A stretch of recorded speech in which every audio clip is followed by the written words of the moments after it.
que agrada a Deus em minha pequena alma é que eu ame minha pequenez e minha pobreza. O que agrada a Deus em minha pequena alma é que eu ame minha pequenez e minha pobreza. É a esperança cega que tenho em sua misericórdia. É a esperança cega que tenho em sua misericórdia. O que agrada a Deus em minha pequena alma é que eu ame minha pequenez e minha pobreza. O que agrada a Deus em minha pequena alma é que eu ame minha pequenez e minha pobreza. É a esperança cega que tenho em sua misericórdia. É a esperança cega que tenho em sua misericórdia. Muito boa noite, estamos começando mais um programa de Direção Espiritual. Hoje com essa agradável companhia aqui, Ziza Fernandes. Boa noite. Boa noite, Padre Fábio. Boa noite a você que está em casa. Olha o privilégio que eu tenho hoje. Eu é que tenho. Dando continuidade, estamos fazendo o programa mais uma vez aqui, casa desses amigos que nos recebem aqui em Campos do Jordão. Agradecemos pela oportunidade de estar num lugar tão bonito e ao mesmo tempo tão acolhedor, né? Muito, muito. Não só bonito, como acolhedor também. Como é a palavra de Deus para nós, bela e nos acolhe também. É tão interessante, minha gente, a gente perceber o acolhimento das ideias de Jesus ao coração da gente. Como se tivesse o poder de nos abraçar. Como se tivesse o poder de entrar no nosso coração e nos dar um alento, um significado. É assim que a gente precisa compreender a palavra. Como aquela que acolhe a nossa humanidade e nos empresta recursos para a gente ser melhor. Sempre que Jesus está diante dos seus amigos, e todos aqueles que estavam para ouvi-lo, ele considerava amigos, era justamente para ajudá-los a viver. Então a palavra de Deus é, antes de tudo, uma oportunidade que a gente tem de ouvir um amigo. Da mesma maneira como eu e Ziza somos amigos, e a gente se diz palavras, né, para poder tornar a vida do outro um pouco melhor. É quando a gente se chama a atenção, a gente se elogia, a gente faz todo um... Se sustenta, né? Sustenta. Essa palavra vem sempre para nos dar um aconchego e ao mesmo tempo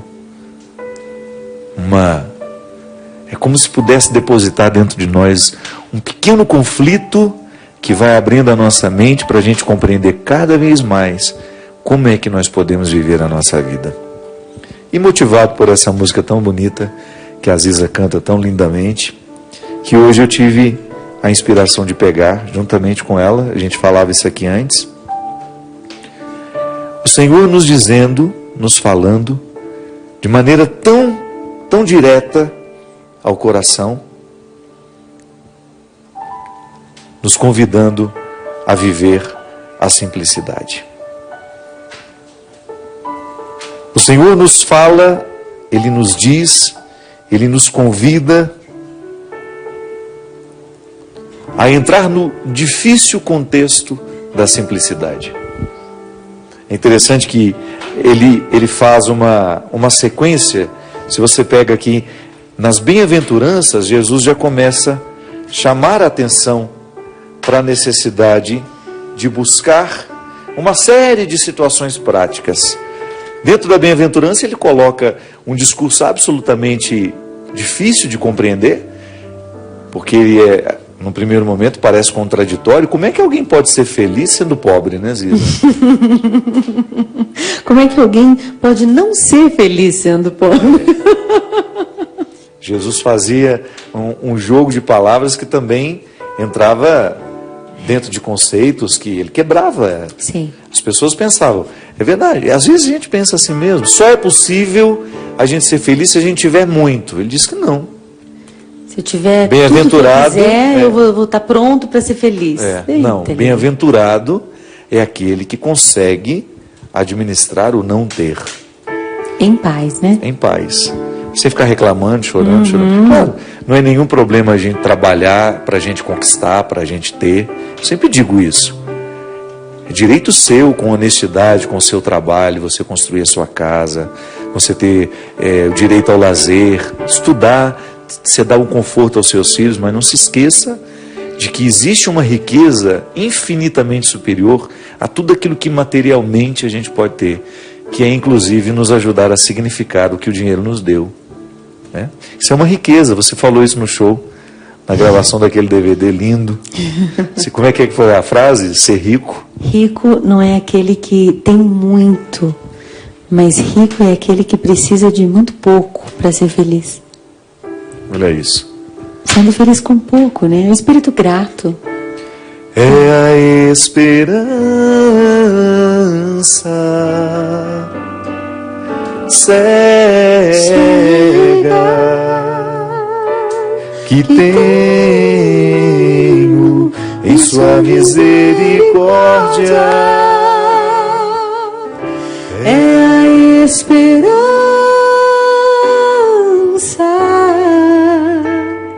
cega que tenho em sua misericórdia. Você sabe, Ziza, aqui andando pelo Brasil, na oportunidade de conhecer tanta gente, quando uma pessoa faz a experiência da misericórdia e da fé, ela assume uma riqueza que nada nessa vida pode dar. Nada pode ser maior do que você acreditar na misericórdia de Deus.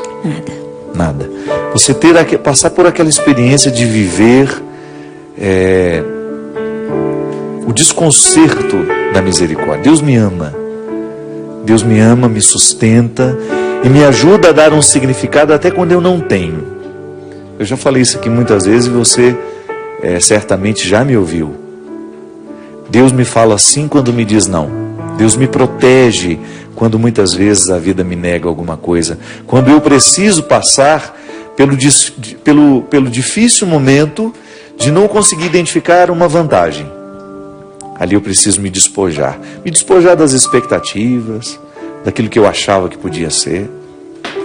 É a tão sonhada simplicidade, a confiança nessa misericórdia que vai nos envolvendo de sabedoria. E Jesus chegou a uma radicalidade tão grande que ele falou dessa simplicidade aos seus discípulos através desse evangelho aqui de Mateus. Por isso eu vos digo, não vivais preocupados com o que comer ou beber, quanto à vossa vida, nem com o que vestir, quanto ao vosso corpo. Afinal, a vida não é mais que o alimento, e o corpo mais que a roupa? Olhai os pássaros do céu, não semeiam, não colhem, nem guardam em celeiros. No entanto, vosso Pai Celeste os alimenta. Será que vós não valeis mais do que eles? Quem de vós pode, com sua preocupação, acrescentar um só dia à duração de sua vida? E por que ficar tão preocupados com a roupa? Olhai como crescem os lírios do campo. Não trabalham, nem fiam. No entanto, eu vos digo, nem Salomão, em toda a sua glória, jamais se vestiu como um só dentre eles. Ora, Se Deus veste assim a erva do campo, que hoje está aí, amanhã será lançada ao fogo, não fará muito mais Ele por vós, gente de pouca fé. Portanto, não vivais preocupados dizendo, que vamos comer, que vamos beber, como nós vamos nos vestir? Os pagãos é que vivem procurando todas essas coisas. Vosso Pai que está nos céus, sabe que precisais de tudo isso. Buscai em primeiro lugar o seu reino, a sua justiça, e todas essas coisas vos serão dadas por acréscimo. Portanto, não vos preocupeis com o dia de amanhã, pois o dia de amanhã terá a sua própria preocupação. A cada dia basta o seu mal. Minha filha, não é fácil a gente viver. A simplicidade será sempre um caminho muito difícil de ser alcançado. Porque a gente precisa, como a Aziza dizia, a gente precisa ter muita coragem para abrir mão dos nossos excessos, né? Os simples são sempre corajosos. Pode parar aí se você quiser, viu? Só falar não tem problema não. Você que manda. Pode parar. Sim, senhor. Pode falar. O simples, o quê? Eu acho que os simples são sempre corajosos, porque ele é quase um revolucionário, né?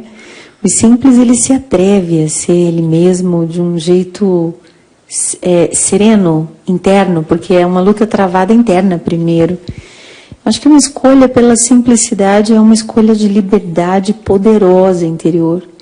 Porque já nada te seduz ao ponto de te dominar e te fazer perder seus princípios mais sagrados, mais importantes. É por isso que eu acho que as pessoas simples, realmente, eu não digo simples de simplicidade material, eu digo de simplicidade... Despojamento da alma mesmo. Isso. Ziza, eu tive uma pregação que mexeu muito comigo. Engraçado, né? Eu fiz a pregação... E, no entanto, eu saí de lá muito modificado, que eu fiz lá na Serra da Piedade. Há mais ou menos uns 3 meses atrás, o Dom Valmor me convidou para participar de um evento lá, foi muito bonito. E na missa que eu celebrei antes do evento para muita gente, eu fiz uma missa pequenininha lá dentro da ermida. O evangelho naquele dia era um convite justamente ao despojamento material. E eu falava na minha reflexão que antes de nós... termos coragem de tirar uma roupa que sobra no guarda-roupa da gente, parece que a gente precisou ter retirado algumas coisas de dentro da gente. Não é verdade? O despojamento material é uma consequência natural de quem consegue viver o despojamento da alma. Senão ele não é real, né? Senão vira um gesto social. Sim. Uma ajuda, não que o gesto não que não tenha valor, claro. Não, tem imenso, mas se a intenção é funda, ela precisa ter raiz funda, né? Vamos aprofundar isso. Quando eu dou o casaco para matar o frio, para saciar a necessidade do outro, eu estou fazendo um bem para o outro. Quando eu dou com uma mística, eu estou fazendo um bem para mim também. Sim. Aí repercute dos dois lados. A gente sacia uma necessidade que está fora de nós e, ao mesmo tempo, a gente reforça um crescimento inegável que todo despojamento provoca no ser humano. É que às vezes a gente precisa de uma ação que venha de fora para dentro até educar o que está dentro. Às vezes eu tenho, sei lá, uma blusa que eu quero dar para alguém. Quando eu vou dar para alguém, eu sinto aquela dorzinha, aquele contorcimento interior. Assim, eu não queria dar. É porque você ainda acha que um dia pode usar, né? Aquelas mentiras que a gente conta. É aquela pergunta, o que significa eu ter isso? Que raiz tem isso? Que valor tem isso? O que é isso? Quem eu seria sem isso? Quem eu me torno sem isso? E é uma pergunta libertadora, né? E é tão bom. Eu acho que a simplicidade é construída de desapegos, assim. E desapegos secretos. É um trabalho tão interior, muito secreto, muito pessoal, muito particular. E é libertador. Eu acho a maior oração de libertação que pode existir é essa, assim, da gente ser livre da gente mesmo, como Santa Teresa dizia, né? Pai, livra-me de mim mesma, porque tem pessoa pior, não. E você tocou numa pergunta fundamental. Talvez você que nos acompanha em casa já tenha se feito isso. É uma pergunta que a gente não deveria negligenciar. Por que eu tenho isso? O que eu tenho está a serviço de quê? Por que eu preciso ter isso, né? Justamente. Está a serviço de uma necessidade ou isso está a serviço de uma vaidade? Sim. Que não tem fundamento. Às vezes a necessidade ela é alimentada por uma mentira que nós nos contamos uma vida inteira. Por que eu preciso ter essa casa tão grande? Por que eu preciso ter tantos carros? Por que eu preciso ter tanto dinheiro no banco? Ou por que eu preciso precisar, né? Às vezes a gente inventa necessidades, né? E é engraçado que a gente constrói mentiras tão bem elaboradas que você passa 30, 40 anos da sua vida trabalhando para a manutenção daquelas mentiras. Então a gente trabalha muito porque a gente acha que a gente vai precisar de todo aquele dinheiro, que a gente vai precisar de toda aquela estrutura material que a gente criou, quando na verdade, se a gente tivesse sido honestos e responsáveis com essa pergunta, talvez a gente não tivesse desperdiçado tanto tempo na vida, que não é que a gente não teria trabalhado, é que a gente talvez teria trabalhado um pouco menos e apreciado um pouco mais o que a vida nos deu. Às vezes a nossa insegurança, pessoal, Ziza, eu tenho percebido isso em mim. Às vezes a nossa insegurança, ela é tão determinante que ela nos escraviza. Eu muitas vezes me percebo escravo das minhas inseguranças. Esse evangelho de hoje, ele é muito difícil. Você não se preocupar com o que vai comer amanhã. Você não se preocupar com o que vai vestir. Tem que ter muita liberdade interior e confiança para ser capaz de compreender essa palavra, extrair o coração dela e acreditar. Que não é uma irresponsabilidade. Que muita gente poderia falar, mas isso é irresponsável, não é verdade? Ou às vezes... Eu não vou ficar preocupado com o que eu vou comer amanhã. Não se trata de viver a irresponsabilidade. A despreocupação não é o desplanejamento, né? A gente pode planejar, mas não ser dependente de um cumprimento. Mas está livre e à disposição das mudanças que a vida exige, às vezes. Às vezes eu vejo me esforçando tanto para conquistar uma coisa simples que eu queria. Às vezes nem me custava tanto, ou não custava tanto para o fulano que podia fazer para mim. E aí não acontece. E aí eu tenho uma coisa que precisa soltar dentro de mim. Tem um apeguinho que precisa soltar. E nessas horas eu dou um salto dentro de mim. Assim, na hora que solta esse apego, eu acho que a alma se solta, eu acho que a gente dá saltos de maturidade, eu acho que a gente dá saltos de amor, dá saltos de leveza. E você passa a ser muito mais livre, muito mais leve e menos orgulhoso, na verdade, né? Porque você passa a entender e a compreender quando uma pessoa erra ou quando ela se é apegada com uma coisa e a pessoa vai lá e, sei lá, de repente comete uma ação que te prejudica e você precisa soltar aquele erro, soltar aquela... Falando de mágoa mesmo, porque o que é uma mágoa, né? É um apego a uma coisa que não foi do jeito que eu queria, né? Justamente. Não foi do jeito que eu queria, eu fico aquilo anos e anos e anos, eu não peço perdão, fulano tem que pedir primeiro. E também esse é um tipo de peso, né? É um tipo de riqueza negativa, né? É uma pseudo-riqueza, né? Uma falsa riqueza. Peso mesmo, um negócio que é desnecessário de carregar. Aquela pessoa que não teve a simplicidade de deixar o passado ir embora, que retém aquela... Reter mágoas. É um convite, né? Que a gente precisa se fazer também. Deus nos convida, mas a gente também precisa se fazer.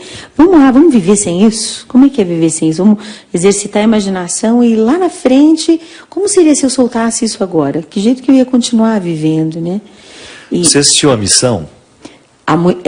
Aquele gravado na Argentina? Isso. Sim, há bastante tempo. Tem uma cena que eu gosto muito, que aquele rapaz que comete um crime, que se impõe um fardo.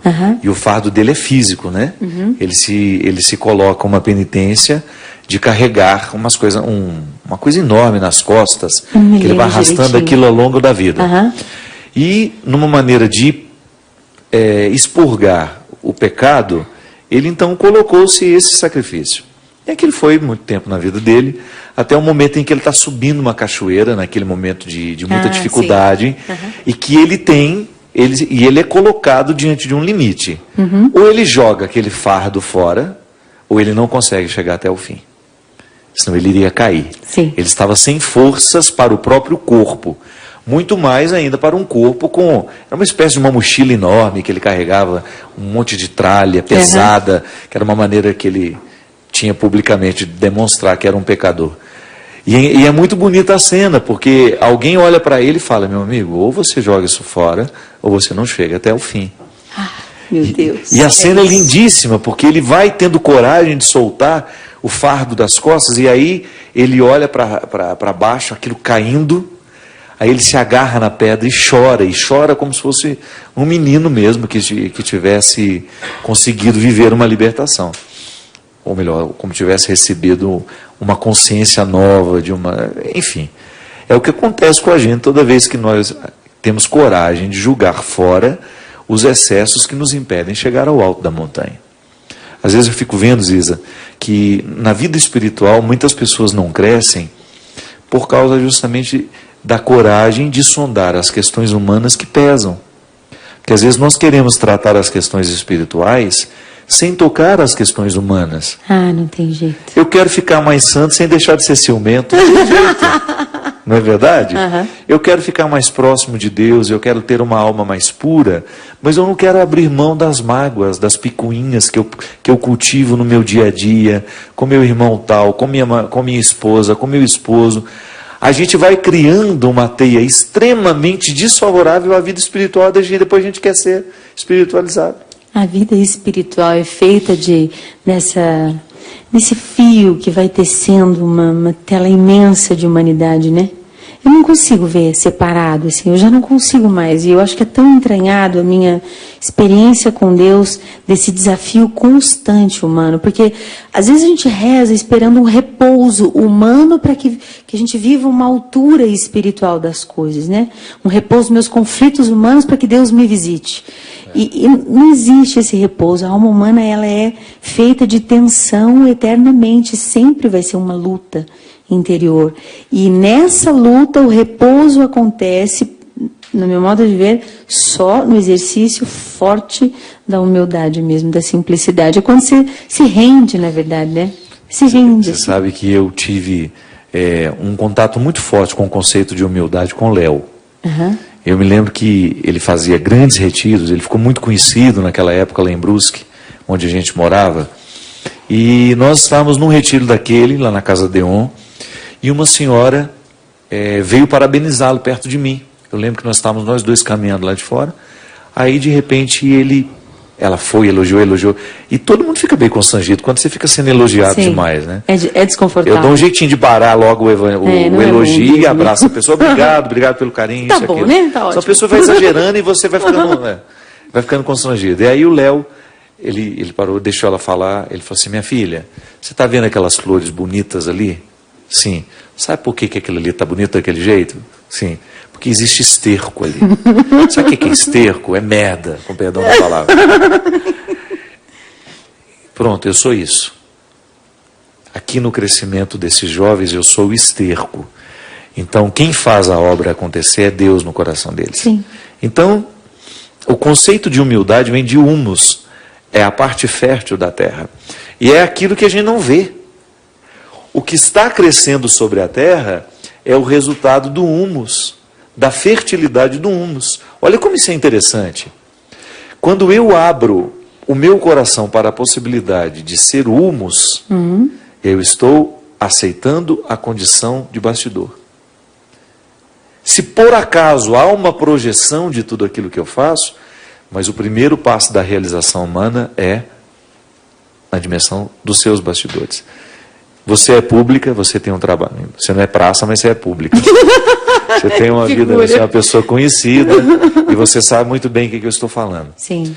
Se a gente não tem uma coerência na nossa vida pessoal, naquela vida que as pessoas que cuidam de nós enxergam, a gente não se sente confortável em cima do palco. Não. Falando o que a gente fala, cantando o que a gente canta. Porque há ali uma consciente, uma desconexão entre a palavra que a gente... Né? Deus me livre. Deus me livre. O humus é essa realidade que nos planta em nossa casa. É igual você, não adianta nada você ser a pessoa mais simpática no seu ambiente de trabalho, a mais querida, se você é um chá de poejo dentro da sua casa. Já tomou chá de poejo, Ziza? Não, graças a Deus. É o pior chá que existe na vida. É o pior chá que existe na face da terra, é o chá de poejo. Há pessoas que têm essa facilidade de serem simpaticíssimas, queridas, onde vão, com as pessoas, né, que encontram. Depois chega em casa e é aquele chá de poejo. Porque não compreenderam que o primeiro lugar da realização humana é o humus. É o lugar onde a gente vive essa humildade de ser apenas mais um no meio do grupo. E a gente sobreviver sendo mais um. E ter a capacidade de não ser o centro, né? Sair do centro. O centro da conversa, o centro do assunto, o centro da atenção. E deixa o outro existir. Fica no outro um tempinho, se exercita nisso. É um exercício, né? De vez em quando aceite ser coadjuvante. Esquecido. Nossa Senhora, como isso faz bem. Quando a gente descobre... O primeiro sabor é amargo, mas depois adoça. Você cresce. É repouso, né? Você já foi muito esquecida? E é importante, né? Eu acho bem importante, assim, que a gente não se sinta em um lugar onde a gente obriga indiretamente, inconscientemente, as pessoas a nos amarem e darem pra gente o que eles não querem dar. As pessoas têm um direito, né? E eu acho que é bem... eu acho que é uma atitude de liberdade, de soltura que a gente se dá e que só a gente se dando, a gente dá para os outros também. Essa possibilidade de fica no teu canto que não é ofensa. É isso mesmo. Vamos embora do intervalo cantando um cadinho? Programa bom hoje com a nossa querida amiga Ziza Fernandes. Daqui a pouquinho a gente volta. É a esperança cega que tenho em sua misericórdia. É a esperança cega que tenho em sua misericórdia.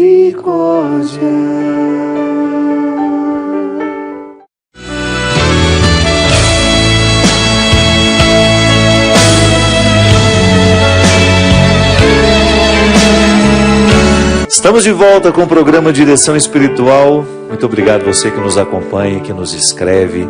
Queria lembrar que no dia 26 de setembro, assim que eu retorno da peregrinação, que nós vamos fazer agora para Santuários Marianos, eu estarei em Recife com show Piano e Voz. É um projeto lindo, minha gente, delicado, onde a palavra é o centro do show. A gente canta, mas a gente fala muito, a gente conversa. Se você não teve a oportunidade de conhecer esse projeto, por gentileza, seja aí, você que é de Recife, de região, se quiser estar conosco numa bonita noite de evangelização, no dia 26 de setembro, então, nós estaremos no Teatro Guararapes, em Recife. No dia 4 de outubro, nós estaremos no acampamento para as famílias, na Canção Nova. No dia 8 de outubro, eu estarei em Jatobá, Pernambuco. No dia 16, em Vila Velha, também com o projeto Voz e Piano. Dia 17, em Curitiba. E dia 18, em Londrina. Tem um e-mail aqui, de uma pessoa que eu achei interessante, porque ela faz uma interrogação. Ô Ziza, existe limite para a paciência? Depende, para perder? Para você ter paciência com alguém, numa mudança, num projeto de vida a dois. O que você acha? Depende do tamanho do amor. Eu acho que a paciência é movida a amor. Depende até onde você consegue amar, até onde você vai amando.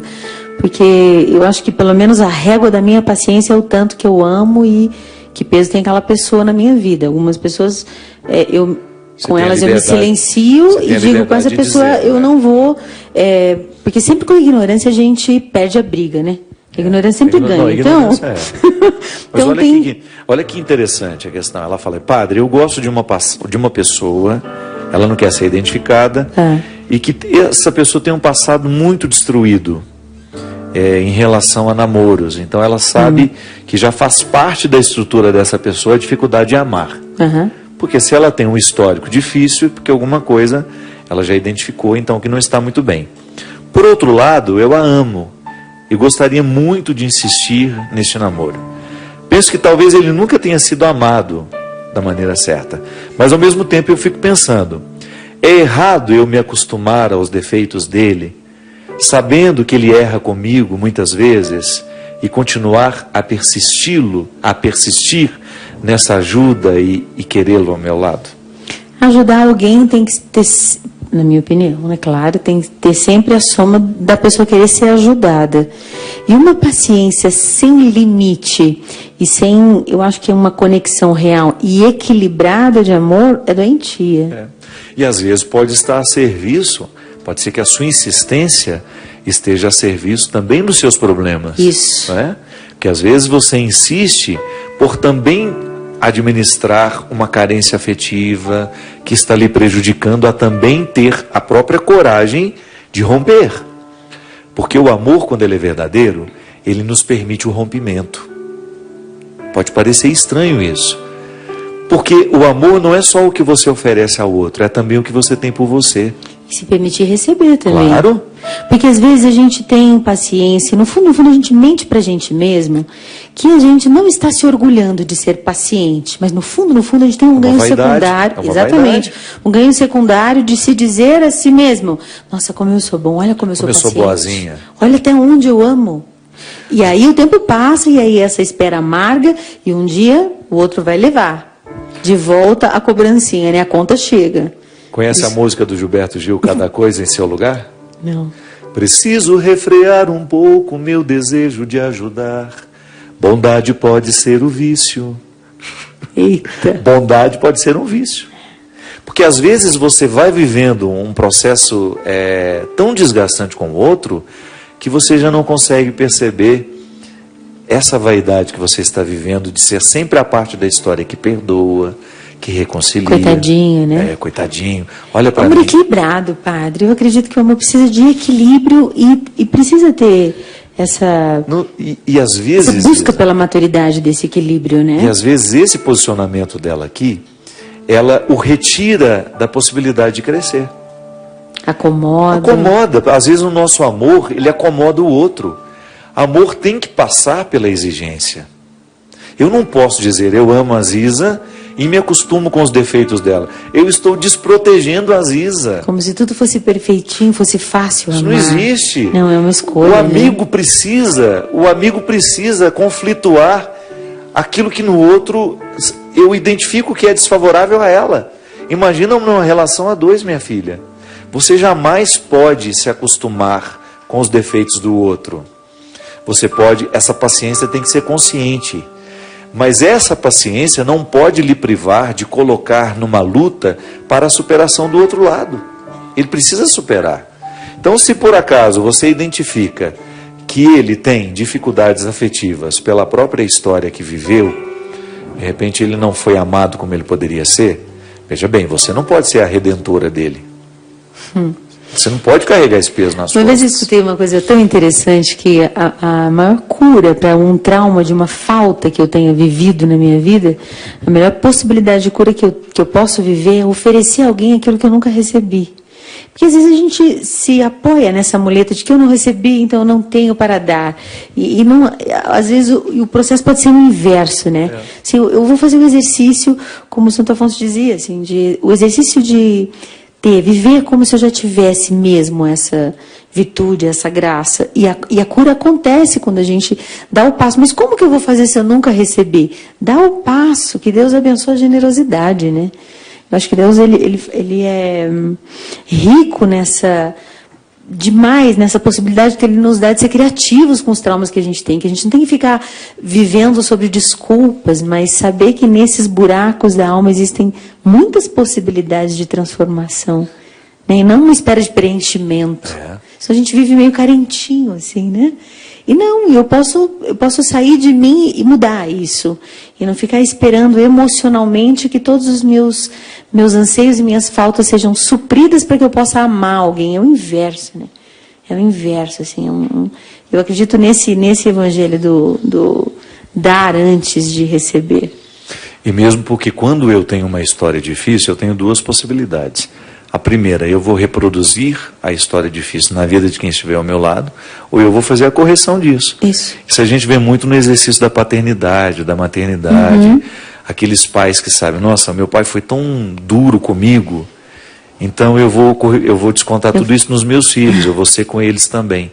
E de repente você percebe que a dureza que seu pai teve com você, ela foi excessiva. Então você corrige com seus filhos. Você vai ser um duro na medida certa. Sim. Você vai fazer exigências justas. Você não vai exceder. Então, meu pai foi agressivo fisicamente comigo. Aí a pessoa vai descer a lenha também nos filhos, vai ser agressivo. a pessoa vai ser agressiva com os filhos que tem. Não. Mas eu acho que existe essa cilada psicológica. Quando a pessoa menos percebe, ela está repetindo mais. Isso, ela está repetindo sem querer. Por isso que eu acho que o exercício da consciência, o conscientizar-se constantemente de seus atos é extremamente importante. É um exercício diário. Porque senão a gente cai nisso e não tem a oportunidade de mudar o rumo da vida, mudar a tendência da família, mudar o rumo da história familiar. Porque a gente não é condicionada. Eu não sou condicionada ao que eu vivi. Eu sou influenciada, mas não condicionada. O condicionamento é uma realidade muito triste, né?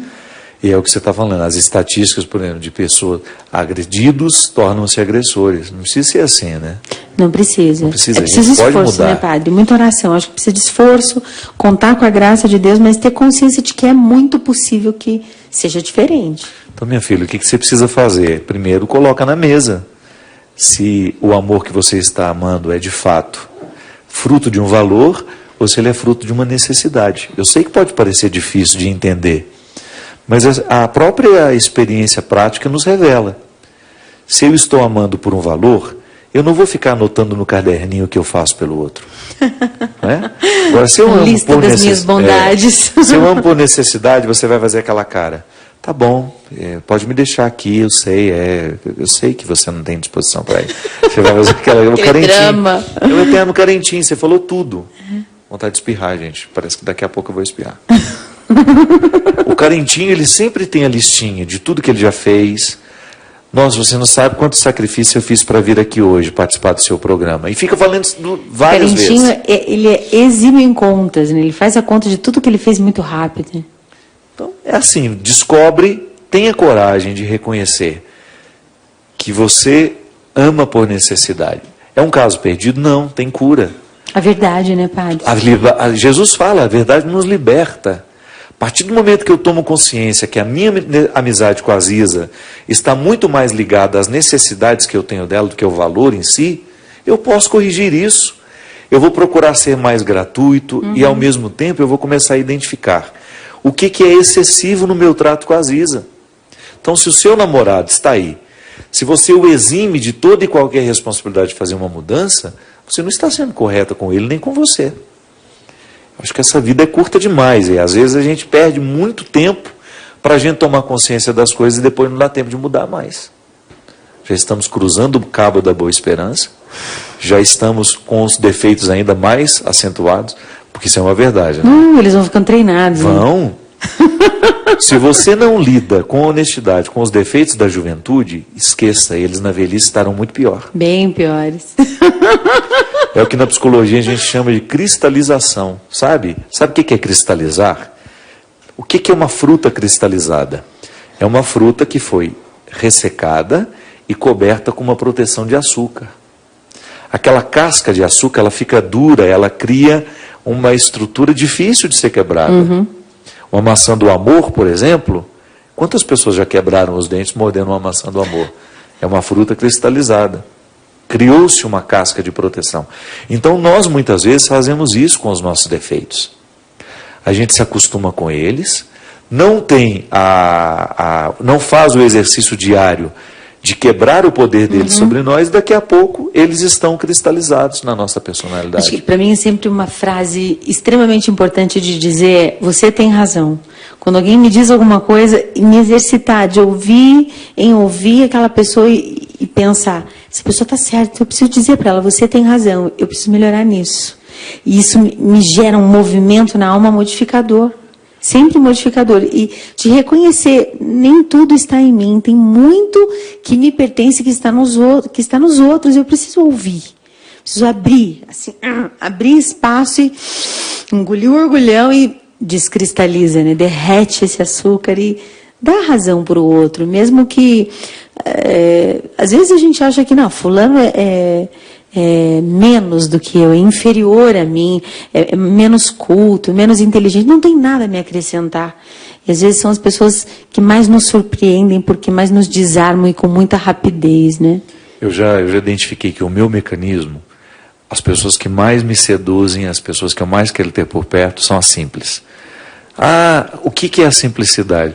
Quando você identifica que o outro já conseguiu ao longo da vida quebrar as estruturas da proteção da hipocrisia. Uhum. Então, quanto mais pura ela é, quanto mais original, mais é o meu desejo de ficar por perto. É porque nos liberta, né? Tem a chavinha que abre o cofre, assim, é como se destrancasse a gente, é fácil ser a gente mesmo perto de quem é a pessoa mesma, né? A minha mãe, assim, a minha mãe talvez seja a pessoa que ao longo da minha vida mais me ensinou o significado da simplicidade. Uhum. Porque a minha mãe não tem medo de esconder a fragilidade dela.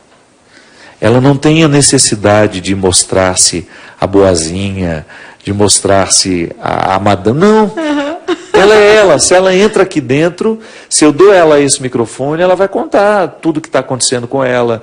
Ela vai em pouco tempo querer... E ela vai ficar íntima com muita facilidade. Ela não tem barreiras. Uhum. Engraçado, às vezes eu encontro pessoas que têm tantas barreiras que elas nunca vão ser conhecidas. Nunca vão ser amadas, de tanta maquiagem que tem. De tantos excessos, de tantas são camadas, né? Fica longe. As pessoas são difíceis de amar. Porque por mais que você faça, parece que nunca alcança, né? Elas nunca são satisfeitas, porque tem camada demais para cair antes. Não são acessíveis. É muito triste. Acho que o simples é mais fácil de amar. E são as pessoas mais amadas, porque precisam de muito pouco também. Porque sabem que quando recebem é muito, muito, muito. E é uma delícia amar. Pô, uma pessoa simples é muito bom. É muito bom ter perto. É muito corajoso mesmo ser simples. E ao mesmo tempo é muito rico ser simples. Porque você permite que o outro esteja ao seu lado, tenha prazer de estar ao seu lado primeiro, né? E ao mesmo tempo você proporciona ao outro um acesso. É engraçado, à medida que a gente faz a opção pela simplicidade, a gente vai tendo acesso a nós também. Não é só o outro que pode lhe acessar na simplicidade. É você também que começa a dispor-se de quem você é. Por isso não tenha medo dessa simplicidade, não. Busque cada vez mais esse caminho que te simplifica. Pessoas que te ajudam a viver essa simplicidade. Situações, realidades. É muito bom. A gente nunca perde quando a gente é simples. A gente nunca perde quando a gente faz a opção por ser esquecido. Nunca. A gente nunca perde. Nunca. A gente nunca perde. A gente só ganha. Só ganha. Obrigado, viu? Imagina, eu que agradeço. Te amo. Eu também. Te amo e você me simplifica. Obrigado por isso. Obrigado a você que nos acompanha. Que Deus abençoe você. Obrigado pelo seu carinho, pela sua audiência e derrame sobre a sua vida a bênção e a proteção. Ele que é Pai, Filho e Espírito Santo. Amém. Até a semana que vem, se Deus quiser. É a esperança cega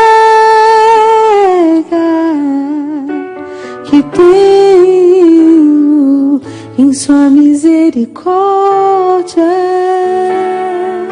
É a esperança cega que tenho em sua misericórdia,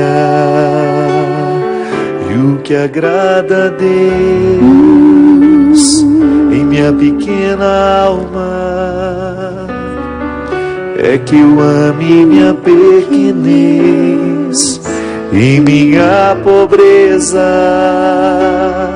O que agrada a Deus em minha pequena alma é que eu ame minha pequenez e minha pobreza. É a esperança cega que eu tenho em sua misericórdia. É a esperança cega que tenho em sua misericórdia.